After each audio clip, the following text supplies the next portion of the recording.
nuclear weapons, figure out what to do about Odessa, because Odessa happens to be the city in which the Russian Navy is based, the Russian Black Sea Navy, the Black Sea Fleet, which is vitally important to Russia because it's Russia's only warm water port. It's the only port Russia has that's open all year long for its Navy. We need to settle this like gentlemen. Now, we tried that with Adolf Hitler, and all it did was whet his appetite for more. But the odds are very good that Putin does not have visions of world conquest. He does have visions of restoring the Soviet Union and its boundaries. He has said that in his speeches. That is not Western propaganda. That's Putin's own statements. Nonetheless, I don't think he wants a war. He has one thing to realize about wars. Wars are tests of surplus. When two stags go up against each other, it's a test of surplus. Mm-hmm. Confidence is a measure of surplus. It's a measure of how much you've been able to gather in your physical strength and what that has produced in terms of your mental fortitude. Right now, when it comes to surplus, there's only one country in the world that has it, and that is China. It has $4 trillion in foreign reserves right now. $4 trillion. That's a lot of money. We have $145 million in foreign reserves, and Russia has over 3 times what we have.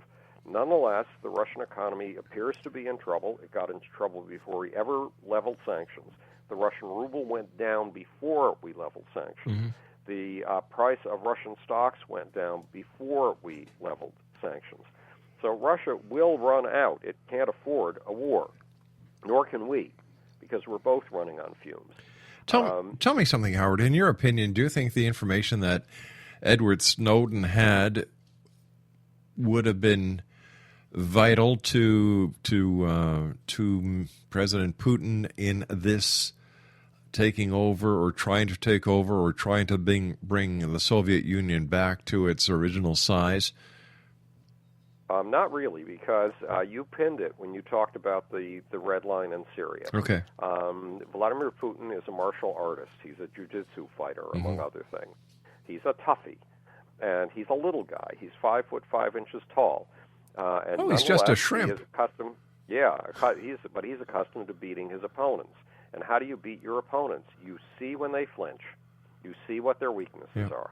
He didn't need anything from Edward Snowden to give him ammunition. All he needed to see was Barack Obama's indecisiveness. Nonetheless, we need to sit down and see if we can solve this problem like adults. And be very aware of the fact that sometimes solving things like adults, coming back home and saying, I have achieved peace, which is what Neville Chamberlain did, can deceive you. Do you think it's possible? Yes, I think it's very possible. John Kerry, for all of his flaws, is a very earnest man who works very, very hard. And if he's put on the right track, if he's given a certain amount of leadership, I think that he can achieve substantial things. I think that Putin, judging from the fact that he hasn't leapt in with his military over the deaths that have taken place, especially in the last 4 days, that shows a certain degree of restraint on his part. And there is a good chance that he does not want a war either. So I think this is a soluble situation, but we have to go back to respecting Russia's borders the way we expect Russia to respect our borders. Speaking about Secretary of State Kerry, what in your opinion is the real reason for the hearings to try and get more information on Benghazi? Like, I thought this was a dead issue. It's a silly issue because, in fact, who is responsible for the lack of security at Benghazi? A Senate and Congress that refused to allocate the money that was requested by the State Department for security. It's as simple as that. And part of that Congress, in fact, a majority, were the Republicans who blocked that money. They are responsible for this at Benghazi. It's blunt. It's simple. It's a truth. Nonetheless, the Republicans, now remember, I'm a Democrat, so everything I'm about to say is extremely biased.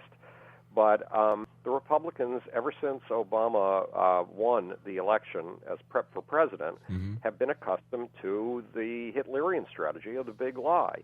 And they have found that if you repeat a lie frequently enough, it gains credence in the American mind. Americans come to believe it. We're rather sloppy thinkers in America, unfortunately, about the headlines and the news. And this business that Benghazi is the fault of Obama, yes, Obama and the administration made a mistake in saying that the Benghazi event occurred because of a film by a guy living in America that was anti-Islamic. First of all, we have freedom of speech here. Exactly. If you want to make an anti-Islamic film, you have just as much right to make it as you have to make an anti-Christian film, an anti-Jewish film, an anti-anything you want film. That's freedom of speech. But the fact is that there were riots taking place all over the Islamic world because of that film. And they were orchestrated riots, the same way that the riots against the Danish cartoons were orchestrated riots. So there was reason to believe that this was taking place because of the discontent with this film. And it was very hard to get information out of Benghazi. Nobody dared to go into Benghazi. It was a chaotic nightmare, a killing field, to find out exactly what had happened. So for the first 48 hours or so, people really didn't know what had happened. However, there is some validity to the right wing's claim that Obama is often misjudges what Islam is all about. He judges what Islam is all about based on his experiences in Indonesia when he was a kid. And Indonesia has a very mild, pluralistic, tolerant form of Islam. Well, that is not the form of Islam we're up against when we're up against jihadists, and that is not the form of Islam we're up against when we're up against the Muslim Brotherhood. And Obama seems to have a tendency, and it's hard to tell, but he seems to have a tendency to treat the Muslim Brotherhood as if it's that kind of benign, pluralistic, tolerant, pro-freedom of speech Islam that he experienced in Indonesia. It is not. Hey, you and I have to take our news break at the bottom of the hour. Howard, please stand by. Always great having you on with us. Exonation, Howard Bloom is our special guest this hour, www.howardbloom.net. And he's the author of The Muhammad Code that's available at Amazon.com. Howard and I will be back on the other side of the break. Don't go away.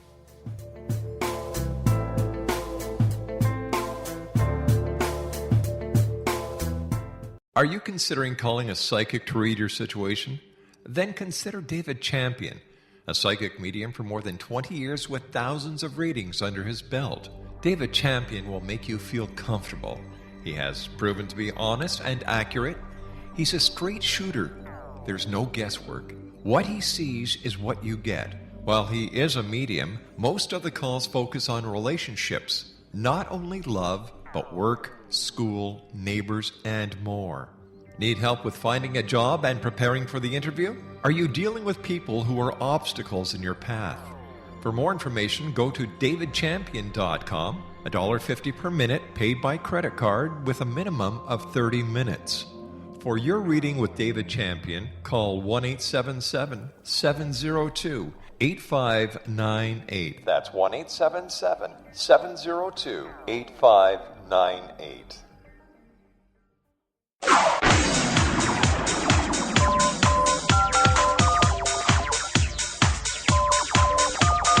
Now you can dial in to listen to the X-Zone Radio Show from anywhere in the world with Rob McConnell 24/7, 365 by dialing 213-401-0080. That's 213-401-0080. If you have a mobile phone or landline, the X-Zone Radio Show with Rob McConnell is now at your beck and call at 213-401-0080. That's 213-401-0080, 24/7, 365.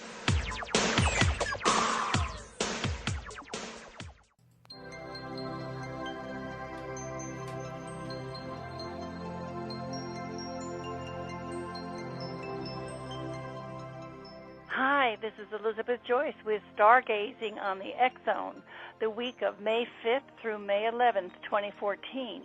A favorable trine between willful Sun and the intense Pluto gives us the power to transform the darkest reaches of our unconscious minds into the light of love. Because Pluto, the planet of transformation, is connecting with the Sun in Taurus, You can indulge in new ways of thinking and see things not for what they are, but for what they could be. Unlimited realities. On Cinco de Mayo, Monday, the moon is in Leo, which really knows how to throw a party. The cosmic ups and downs of recent months begin to even out as May delivers a dose of steady Taurus energy. Mercury slides into Gemini on Wednesday, where it enjoys the status of the favorite sun. Sales, marketing, and social networking will be busting with new ways to connect that have never been tried before. Change can cause conflict. Conflict brings about change. This is a time in the cycle of human affairs when things need stirring up and when the hint of dramatic change is in the air, especially with politics. In order to succeed, revolutionary change must be in alignment with certain unchanging natural laws. The process must begin at the right moment, gather support from a broad base of people, be guided by sincere and capable leadership, and, most important of all, must address a real need. The strength of the focus of change will always be in proportion to the urgency of the need being championed. This is true whether the revolution is in government, in business, in education, or in one's personal affairs. Revolutionary change points a time when chaos arises from order. It is important to realize that not all order is good and not all chaos is bad. Chaos, in fact, is an integral part of the way things, as any parent in modern science will confirm, happen. Have the courage to radically change and renew the way you present yourself. In this way, you can summon chaos to your cause, and you will unleash a new power on your behalf. If engaging in a negotiation, change the rules. If composing a piece of music, add the unexpected. If courting a lover, dare to be unconventional. Saturday brings obstacles as you really want change as well as to be loved. The moon is in Libra for Mother's Day. There are numerous ongoing challenges all that day, so don't allow obstacles and hurts from the past to be reignited. Just go with the flow and plan to call it an early evening. And if you'd like to have a one-on-one consultation with Elizabeth Joyce, her website is www.new-visions.com. And Elizabeth does international, worldwide consultations by Skype. Once again, her website is www.new-visions.com. Howard Bloom is my very special guest. Howard, you and I have been friends for so long. It's always just like two buddies meeting at a coffee shop, having a coffee whenever you're with us. And you know what? I appreciate all the hard work that you do, and trying to make sense of this crazy, screwed up world we live in, my friend, must keep you up at nights.